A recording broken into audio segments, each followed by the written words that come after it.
Hi student அனைவருக்கு வணக்கம். இந்த வீடியோவில் நம்ம என்ன பார்க்க போகிறோம் அப்படின்னா, தமிழ்நாடு அக்ரிகல்ச்சர் யூனிவர்சிட்டியினுடைய ஜென்ரல் கவுன்சிலிங்கில் ஆன்லைனில் நடக்குது. இந்த ஆன்லைன் கவுன்சிலிங்க்கு மொத்தம் எத்தனை பேர் கூப்பிடுவாங்க, ரேங்க் லிஸ்ட்டில் இருக்கக்கூடிய 38,000 ஸ்டூடெண்ட்ஸையும் கூப்பிடுவாங்களா அப்படின்ற பற்றி தான் இந்த வீடியோவில் நம்ம தெளிவாக பேச போகிறோம். அதுக்கு முன்னாடி நம்ம சேனலை சப்ஸ்கிரைப் பண்ணலைன்னா சப்ஸ்கிரைப் பண்ணிக்கோங்க. இந்த வீடியோவை நீங்கள் மட்டும் பார்க்குறது இல்லாமல் உங்கள் ஃப்ரெண்ட்ஸ் எல்லாருக்கும் ஷேர் பண்ணுங்கள். சரி, வாங்க வீடியோக்குள்ள போகலாம். இந்த ஜென்ரல் கவுன்சிலிங்கில் வந்து பார்த்துட்டிங்கன்னா 21, 22, 23 இந்த 3 நாட்கள் வந்து ஆன்லைனில் நடக்குது.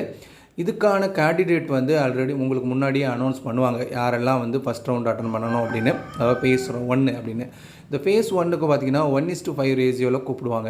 இந்த 1:5 ரேஷியோனா டோட்டல் சீட்டில் இருக்கக்கூடிய சீட்டில் 1 சீட்டுக்கு 5 பேர் அப்படின்ற வகையில் கூப்பிடுவாங்க.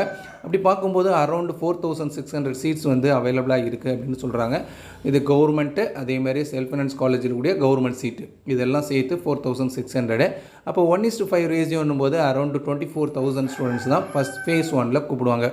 இந்த 24,000 ஸ்டூடெண்ட்ஸுக்கு கவுன்சிலிங்லாம் முடிஞ்சு சர்டிஃபிகேட் வெரிஃபிகேஷன், இதில் சீட் அலாட்மெண்ட் ஆனவங்களுக்கு வெரிஃபிகேஷன்லாம் முடிஞ்சதுக்கப்புறம் மீதம் அதில் நிறைய பேர் ஜாயின் பண்ணலை, ஃபஸ்ட் ரவுண்ட் ஃபேஸ் 1ல் வந்து நிறைய பேர் வில்லிங் இல்லை, சீட்டு வேக்கன்சி அகெயின் இருக்குன்னா மட்டும்தான் ஃபேஸ் 2க்கு கூப்பிடுவாங்க. ஓகேங்களா? ஸோ அப்போ ஃபேஸ் 1ல் வந்து பார்த்துட்டிங்கன்னா அரௌண்ட் 24,000க்குள்ளே இருந்தீங்க அப்படின்னா ஃபஸ்ட் ரவுண்டில் நீங்கள் கவுன்சிலிங் அட்டன் பண்ணுறதுக்கு வாய்ப்புகள் இருக்குது. ஸோ தொடர்ந்து நம்ம சேனலில் பாருங்கள். எந்த ஒரு அப்டேட்டாக இருந்தாலும் உங்களுக்கு தெரியப்படுத்தப்படும். தேங்க்யூ.